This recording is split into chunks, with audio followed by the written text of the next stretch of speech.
Hetong si Bossing, unang tingin pa lang alam mong gwapo na. Pero syempre, mas gagwapo pa yan pag nagupitan na natin. Kaya't ano pang gagawin, di sinimulan na natin sa pag-section ng buhok para magupit natin siya ng tama.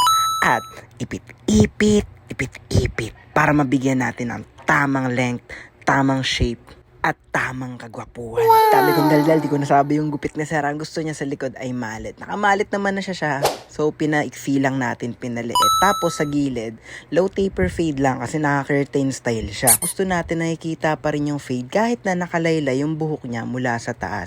And then, ayan na, blend lang natin ng maigi, finade natin ng maigi para matapos din ng maigi.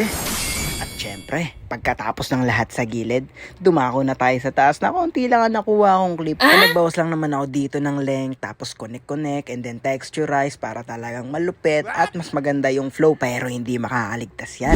Syempre, dapat hindi puro gupit lang, relax ka din, tapos styling na.